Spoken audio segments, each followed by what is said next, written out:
Assalamualaikum. Sahabat Hikmah Gelap, malam ini kami hadirkan kisah yang penuh pelajaran dan menyentuh jiwa. Tentang seorang tokoh terpandang, Pak Haji Marzuki, yang dihormati seluruh desa. Namun, hanya karena sajadah kesayangannya dipakai anak yatim, ia melempar sandal dengan kemarahan yang luar biasa. Sejak hari itu, wajahnya perlahan berubah. Bukan menjadi tua, bukan pula sakit, tapi berubah menjadi sesuatu yang tak bisa dijelaskan oleh logika manusia. Sebelum kita mulai, mari kita panjatkan sholawat untuk Nabi Muhammad Shallallahu Alaihi Wasallam. Semoga kita semua termasuk golongan yang mendapatkan syafaatnya di hari akhir. Dan sebelum masuk ke bab 1, jangan lupa untuk like, komen, dan subscribe agar tidak ketinggalan kisah-kisah penuh hikmah selanjutnya. Langsung saja, kita mulai ceritanya. Di sebuah desa kecil yang sejuk, hidup seorang pria paruh baya bernama Haji Marzuki. Ia dikenal sebagai tokoh agama, pengusaha ternak sukses, dan pemilik lahan luas yang sering disebut sebagai orang paling dermawan oleh warga sekitar. Setiap hari Jumat, suaranya menggema dari masjid desa, menyampaikan khutbah dengan lantang. Bajunya selalu rapi, sorbannya putih bersih, dan seolah-olah wibawa itu melekat pada dirinya. Namun tidak semua orang tahu, di balik kesan baik yang ditampilkan, ada sisi gelap yang hanya segelintir orang rasakan. Para pekerja di kandang sapinya sering dipaksa lembur tanpa upah tambahan. Pembantu di rumahnya harus mencuci hingga larut malam. Tapi karena statusnya, tidak ada yang berani bicara. Di masjid tempat ia biasa menjadi imam, ada seorang anak yatim bernama Raffi. Bocah berusia 10 tahun itu rajin datang mengaji setiap sore. Ibunya bekerja sebagai penjual gorengan keliling, dan rumah mereka hanya berdinding bambu di pinggir sawah. Raffi selalu duduk di syaf depan, tepat di sajadah biru kesayangan Pak Haji. Ia tak tahu menahu kalau tempat itu dianggap khusus. Bagi Raffi, semua bagian masjid adalah milik Allah, dan siapapun boleh duduk di mana saja.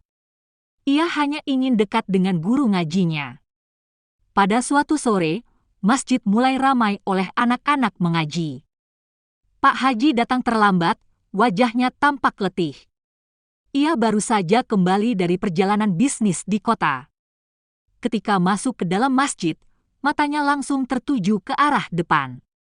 Alisnya mengerut saat melihat sajadah birunya diduduki oleh Raffi yang sedang membaca Al-Quran dengan suara lirih. Langkahnya berat. Suara sandal kulitnya terdengar menyapu ubin. Anak-anak lain yang melihatnya langsung menegakkan badan. Raffi yang tidak sadar dengan situasi tetap membaca, hingga bayangan besar Pak Haji berdiri di depannya. "Bangun kamu," ucap Pak Haji pelan, tapi tajam. Raffi menoleh, agak bingung, namun ia buru-buru berdiri dan meminta maaf. "Saya tidak tahu ini sajadah milik Pak Haji." Namun permintaan maaf itu tak menggugurkan amarah di hati Pak Haji. Tanpa aba-aba, Pak Haji melempar sandal kulitnya ke arah Raffi. Anak itu terkejut. Sandal itu tidak kena, tapi menghantam dinding masjid dengan bunyi keras. Suasana mendadak hening. Beberapa anak terdiam, menunduk, takut. Raffi hanya berdiri membeku. Matanya berkaca-kaca. Ia menahan tangis, lalu berjalan pelan ke belakang. Tangannya gemetar menggenggam mushaf kecil yang tadi ia baca. Pak Haji pun duduk di sajadahnya seperti tak terjadi apa-apa. Dari luar, hujan mulai turun. Tapi di dalam masjid, suasana lebih dingin dari biasanya. Malam itu, setelah sholat Isya, suasana rumah Pak Haji tampak biasa saja. Lampu-lampu menyala terang, aroma masakan dari dapur sempat menguar ke jalan, dan suara tawa cucunya terdengar dari ruang tengah. Namun, di kamar Pak Haji, ia duduk sendiri di depan cermin. Wajahnya tampak lebih letih dari biasanya. Matanya berat, seakan dibebani sesuatu. Ia menatap pantulan dirinya lama sekali. Lalu tanpa sebab, lampu kamar berkedip. Pak Haji mengerutkan dahi. Saat ia hendak berdiri untuk mengecek saklar, sesuatu terasa aneh di kulit wajahnya. Seperti ada gerakan halus di bawah permukaan kulit. Ia mengusap pipinya pelan. Kulit itu terasa lebih kasar. Ia menoleh ke arah cermin. Sekilas ia melihat sorot matanya berbeda, lebih dalam, lebih gelap, lebih asing. Tapi saat ia fokus kembali, pantulan itu tampak normal. Ia tertawa kecil, merasa dirinya hanya terlalu lelah. Namun malam itu ia sulit tidur. Beberapa kali tubuhnya menggigil walau tidak sedang demam. Dan setiap kali memejamkan mata, bayangan Raffi muncul. Bukan wajah sedihnya saat dilempar sandal, tapi suara lirihnya membaca ayat suci, suara yang terus berputar di kepalanya. "Kenapa aku jadi kepikiran begitu?" gumam Pak Haji. Pukul 2 dini hari, Pak Haji terbangun. Ia merasakan panas di wajahnya. Saat menyentuh pipi, ia terkejut. Kulitnya terasa seperti ditumbuhi bulu-bulu halus. Ia buru-buru bangkit dan melihat ke cermin. Cermin itu memantulkan wajah yang tidak sepenuhnya miliknya. Matanya sedikit membulat. Hidungnya tampak lebih lebar. Dan bagian pipinya seperti menggembung aneh. "Nggak, ini pasti mimpi," katanya sambil mencuci wajah dengan air dingin. Air tak mengubah apapun. Ia bahkan merasa kulit wajahnya semakin mengeras, seolah perlahan berubah bentuk. Saat ia keluar kamar untuk mencari pertolongan, hanya suara jangkrik yang terdengar. Istrinya tidur lelap. Rumah terasa asing.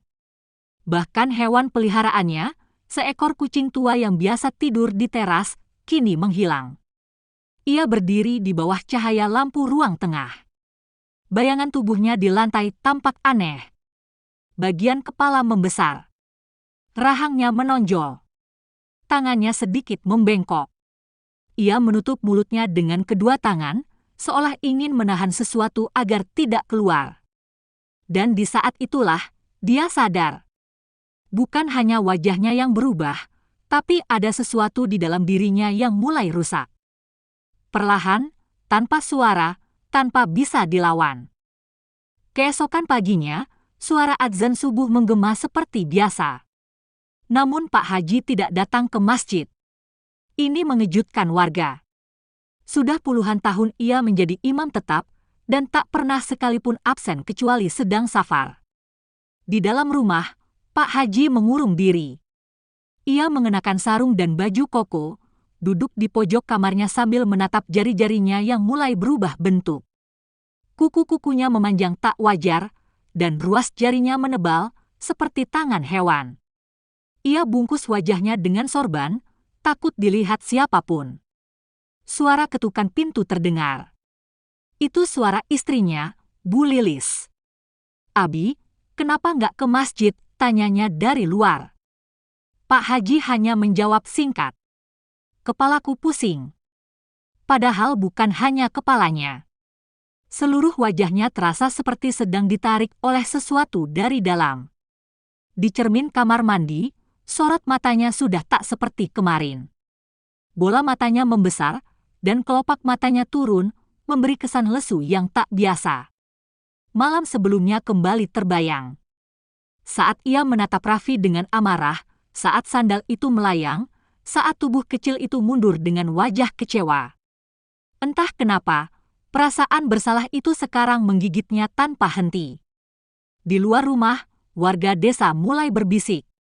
Ada yang bilang Pak Haji kerasukan. Ada yang curiga dia kena guna-guna. Tapi sebagian lainnya berkata lirih, jangan-jangan ini azab dari Allah. Sore harinya, suara ramai terdengar dari musola kecil di ujung jalan. Raffi sedang mengaji bersama anak-anak lain. Suaranya kembali terdengar tenang, walau ia masih duduk jauh dari syaf depan. Ia tak berani lagi dekat dengan sajadah biru itu. Namun, entah mengapa, suara bacaan Raffi kali ini terdengar sangat jelas ke telinga Pak Haji, bahkan dari jarak ratusan meter. Seolah ayat-ayat itu merambat lewat udara dan langsung masuk ke dalam telinganya, menghantam dadanya seperti palu. "Kenapa suaranya bisa sampai ke sini?" bisiknya panik. Ia keluar kamar. melangkah pelan ke ruang tengah. Telinganya terasa panas. Suara Raffi semakin keras. Dan tiba-tiba, dari arah dinding, terdengar bisikan. Bukan bisikan Raffi, tapi suara lain. Serak, parau, dan berat. Waktumu belum habis, tapi dosamu sudah penuh. Pak Haji menoleh. Tak ada siapa-siapa. Ia memeluk dirinya sendiri, bergetar, sementara suara itu muncul lagi dari arah dapur. Lihat dirimu sekarang. Kau bukan lagi manusia. Kau hanyalah bayang-bayang dari amarahmu sendiri. Tiba-tiba, seekor kucing hitam muncul di ambang pintu. Ia menatap Pak Haji dengan mata bulat menyala. Kucing itu tak bersuara, tapi sorotnya seperti menertawakan. Lalu pergi begitu saja, masuk ke gelapnya lorong. Pak Haji terduduk. Tubuhnya gemetar. Tapi di sudut hatinya, ia mulai sadar bahwa perubahan ini bukan dari luar, tapi dari dalam dirinya sendiri. Di sebuah desa kecil yang sejuk, hidup seorang pria paruh baya bernama Haji Marzuki. Ia dikenal sebagai tokoh agama, pengusaha ternak sukses, dan pemilik lahan luas yang sering disebut sebagai orang paling dermawan oleh warga sekitar. Setiap hari Jumat, suaranya menggema dari masjid desa, menyampaikan khutbah dengan lantang. Bajunya selalu rapi, sorbannya putih bersih, dan seolah-olah wibawa itu melekat pada dirinya. Namun tidak semua orang tahu, di balik kesan baik yang ditampilkan, ada sisi gelap yang hanya segelintir orang rasakan. Para pekerja di kandang sapinya sering dipaksa lembur tanpa upah tambahan. Pembantu di rumahnya harus mencuci hingga larut malam. Tapi karena statusnya, tidak ada yang berani bicara. Di masjid tempat ia biasa menjadi imam, ada seorang anak yatim bernama Raffi. Bocah berusia 10 tahun itu rajin datang mengaji setiap sore. Ibunya bekerja sebagai penjual gorengan keliling, dan rumah mereka hanya berdinding bambu di pinggir sawah. Raffi selalu duduk di syaf depan, tepat di sajadah biru kesayangan Pak Haji. Ia tak tahu menahu kalau tempat itu dianggap khusus. Bagi Raffi, semua bagian masjid adalah milik Allah, dan siapapun boleh duduk di mana saja. Ia hanya ingin dekat dengan guru ngajinya. Pada suatu sore, masjid mulai ramai oleh anak-anak mengaji. Pak Haji datang terlambat, wajahnya tampak letih. Ia baru saja kembali dari perjalanan bisnis di kota. Ketika masuk ke dalam masjid, matanya langsung tertuju ke arah depan. Alisnya mengerut saat melihat sajadah birunya diduduki oleh Raffi yang sedang membaca Al-Quran dengan suara lirih. Langkahnya berat. Suara sandal kulitnya terdengar menyapu ubin. Anak-anak lain yang melihatnya langsung menegakkan badan. Raffi yang tidak sadar dengan situasi tetap membaca, hingga bayangan besar Pak Haji berdiri di depannya. "Bangun kamu," ucap Pak Haji pelan, tapi tajam. Raffi menoleh, agak bingung, namun ia buru-buru berdiri dan meminta maaf. "Saya tidak tahu ini sajadah milik Pak Haji." Namun permintaan maaf itu tak menggugurkan amarah di hati Pak Haji. Tanpa aba-aba, Pak Haji melempar sandal kulitnya ke arah Raffi. Anak itu terkejut. Sandal itu tidak kena, tapi menghantam dinding masjid dengan bunyi keras. Suasana mendadak hening. Beberapa anak terdiam, menunduk, takut. Raffi hanya berdiri membeku. Matanya berkaca-kaca. Ia menahan tangis, lalu berjalan pelan ke belakang. Tangannya gemetar menggenggam mushaf kecil yang tadi ia baca. Pak Haji pun duduk di sajadahnya seperti tak terjadi apa-apa. Dari luar, hujan mulai turun. Tapi di dalam masjid, suasana lebih dingin dari biasanya. Desa digemparkan oleh kabar yang tak pernah mereka bayangkan. Pak Haji, sosok yang biasa memimpin doa dan ceramah di masjid, kini dikabarkan kehilangan kemampuan bicaranya. Tidak hanya itu, wajahnya pun disebut berubah aneh, bahkan menyerupai binatang. Warga yang awalnya hanya mendengar desas-desus kini mulai percaya. Banyak yang diam-diam datang ke halaman rumahnya, mencoba melihat dari balik pagar. Tapi tak satu pun dari mereka berani masuk. Mereka hanya berbisik sambil saling memegang tangan, takut tapi penasaran. Di dalam rumah, Pak Haji duduk di sudut ruang tengah. Tubuhnya mengenakan jubah besar yang kini tampak terlalu longgar. Wajahnya tersembunyi di balik kain, tapi dari balik sorban yang menutupi kepalanya, dua mata bulat besar terlihat bergerak liar ke segala arah. Matanya terus berair, tapi bukan karena menangis. Ia sudah tak mampu meneteskan air mata. Tangisnya kini hanya diam. Setiap kali mencoba berbicara, hanya suara serak dan dengusan yang keluar. Lidahnya sudah tak lagi lentur. Rahangnya kaku, dan suaranya terdengar seperti makhluk yang tercekik di tenggorokan sendiri. Ia mengetuk-ngetuk lantai dengan jarinya yang juga sudah menebal, berharap bisa menyalurkan apa yang ada di pikirannya, tapi tak ada yang bisa mengerti. Bu Lilis kini merawatnya dengan penuh kebingungan. Ia harus memberi makan suaminya dengan sendok kecil, kadang menyuapinya bubur yang sudah dicairkan. Tapi Pak Haji sering menolak. Mulutnya susah terbuka, dan setiap kali ia dipaksa makan, giginya menonjol keluar, membuat proses itu menakutkan. Malam-malam mereka diisi dengan keheningan. Tak ada lagi suara doa dari ruang depan. Tak ada lagi lantunan zikir atau ayat suci. Hanya suara hembusan nafas dan gerakan aneh dari tubuh suaminya yang dulu sangat ia banggakan. Sementara itu, perubahan juga terjadi pada warga desa. Sejak kejadian itu, masjid menjadi lebih ramai dari biasanya. Banyak anak-anak datang untuk mengaji. Mereka bilang, mereka merasa lebih damai ketika duduk di syaf depan. Raffi, si anak yatim yang dulu dilempar sandal, kini sering diminta untuk memimpin doa setelah mengaji. Suaranya lembut dan penuh ketenangan, seolah Allah sendiri yang melindunginya. Pak Yayan, tetangga yang sempat melihat langsung kondisi Pak Haji, kini menjadi orang yang paling sering datang ke masjid. Dalam hati, ia tahu bahwa apa yang menimpa Pak Haji adalah peringatan. Ia sendiri mulai memperbaiki hidupnya, lebih sering membantu tetangga, dan diam-diam, ia mulai memperhatikan Raffi, memperlakukannya seperti anak sendiri. Namun di balik semua itu, sesuatu masih terjadi di dalam rumah Pak Haji. Setiap malam, suara-suara ganjil terdengar dari kamarnya. Kadang seperti suara kera menggeram, kadang seperti tangisan manusia yang tercekik.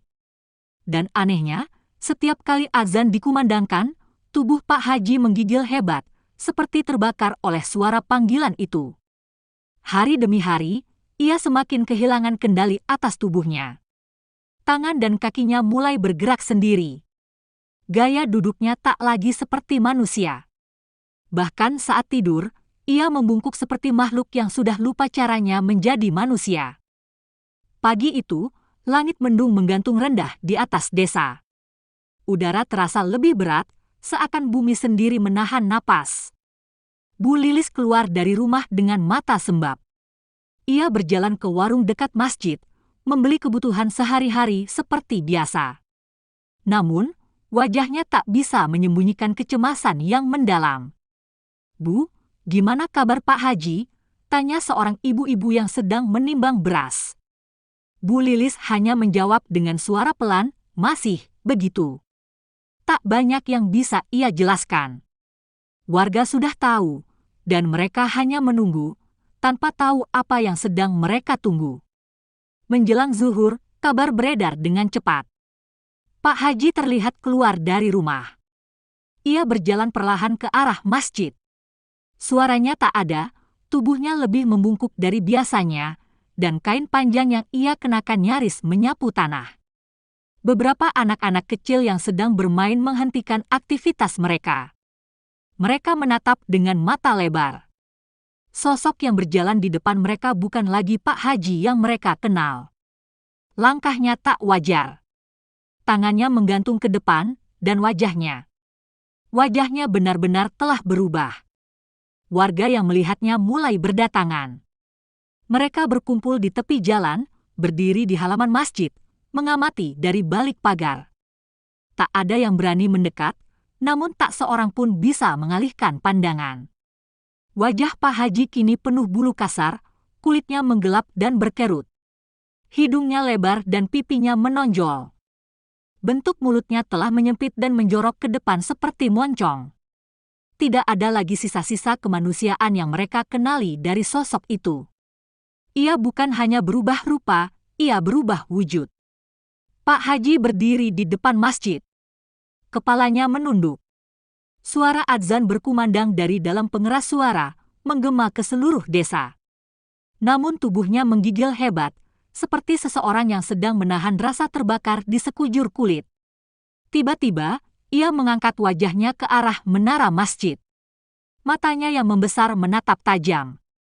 Dalam sekejap, ia berlari dengan langkah 4, seperti binatang. Suaranya bukan lagi manusia. Ia meraung sambil mengitari halaman masjid, membuat anak-anak menangis dan para ibu mundur ketakutan. Pak Yayan yang saat itu berada di masjid langsung keluar. Ia berdiri di tengah halaman, menatap makhluk itu dengan mata terbuka lebar. Tapi ia tak lari. Subhanallah, bisiknya pelan. Inilah akibatnya. Pak Haji berhenti di depan pintu masjid. Ia memelototi lantai tempat sajadah birunya dulu diletakkan. Di titik itu, Raffi biasa duduk. Kini, tempat itu kosong. Hanya ada cahaya matahari yang menyusup pelan dari jendela masjid, menyinari lantai putih yang bersih. Pak Haji terduduk. Ia memukul lantai dengan kedua tangannya. Raungan itu berubah menjadi suara aneh, seperti tangis hewan yang kesakitan. Tapi tak satu kata pun keluar. Ia tak bisa lagi meminta maaf. Tak bisa bicara. Tak bisa menjelaskan. Yang tersisa hanya tubuh yang tak dikenali dan penyesalan yang tak bisa dihapuskan. Warga menyaksikan semuanya dengan diam. Tak ada yang berani menghentikannya. Tak ada yang berani menyentuhnya. Ia bukan lagi bagian dari mereka. Sejak hari itu, Pak Haji tak pernah terlihat lagi di siang hari. Warga berkata, ia hanya muncul saat malam tiba, berjalan pelan di halaman rumahnya yang kini ditumbuhi ilalang dan semak. Rumah yang dulunya bersih dan megah berubah menjadi bangunan sunyi tanpa cahaya. Bu Lilis masih tinggal di sana. Ia tak pernah meninggalkan suaminya, meskipun yang tinggal bersamanya sekarang bukan lagi sosok yang dikenalnya dulu. Setiap malam, ia mendengar suara seretan kaki dari lantai atas, disusul dengan hentakan aneh seperti tangan menampar dinding. Ia tahu itu suaminya. Ia tahu Pak Haji belum sepenuhnya kehilangan kesadarannya. Tapi yang lebih menakutkan adalah suara tangisan. Bukan tangisan manusia. Bukan pula suara binatang. Melainkan gabungan keduanya, mengerang, memohon, dan menyesali, seolah-olah dosa itu menggerogoti jiwanya sedikit demi sedikit. Warga desa pun mulai gelisah. Tanaman di sekitar rumah Pak Haji tak lagi tumbuh. Burung-burung enggan bersarang di sana. Bahkan kucing dan ayam kampung tak pernah lagi terlihat melintas di pekarangan rumah itu. Mereka menyebutnya sebagai rumah kutukan. Namun Raffi, si anak yatim yang dulu menjadi awal dari segalanya, tidak pernah membicarakan kejadian itu. Ia tetap datang ke masjid setiap hari, duduk di syaf depan. Banyak yang heran, mengapa dia tidak takut, mengapa dia masih mau datang ke tempat di mana dulu dia dipermalukan. Raffi hanya tersenyum jika ditanya. Tapi ada satu hal yang selalu ia lakukan setelah sholat, ia berdoa lama sekali, khusus di satu titik, tempat dulu sandal itu dilemparkan ke arahnya. Tak seorang pun tahu apa isi doanya. Pada suatu malam, lampu masjid mati mendadak.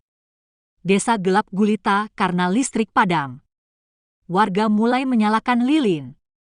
Di tengah kegelapan itu, terdengar suara langkah kaki, berat, terputus-putus, menyusuri jalanan desa yang sunyi.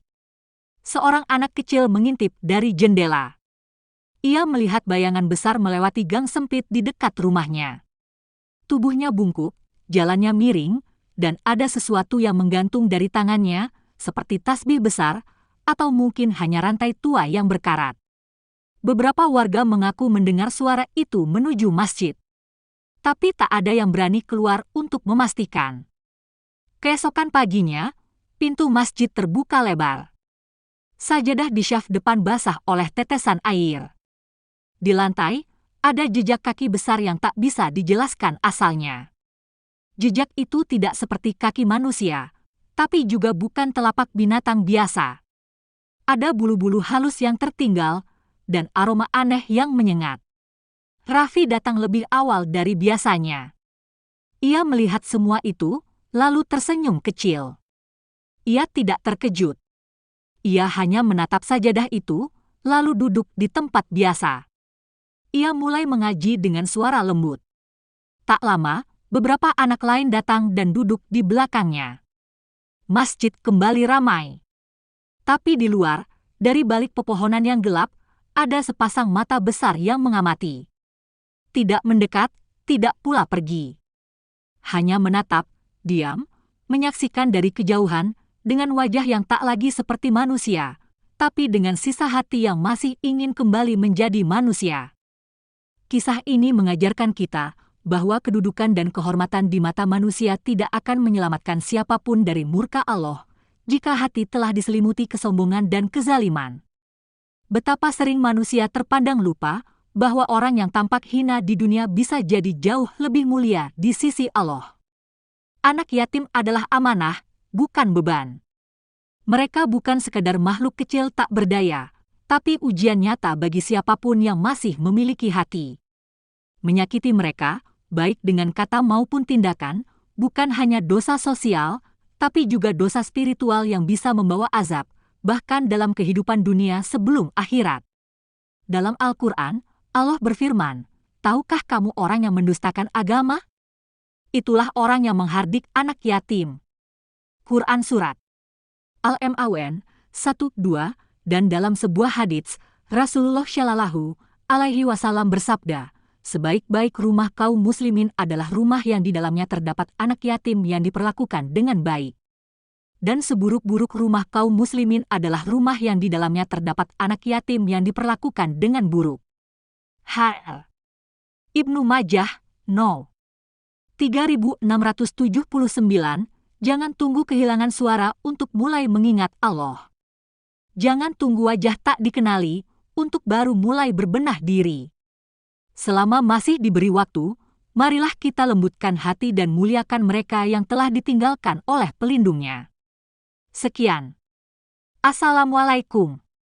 Semoga yang menonton kisah ini diberi hati yang lembut, jauh dari sifat zalim, dan dilimpahkan keberkahan hidup oleh Allah Subhanahu wa Ta'ala. Amin.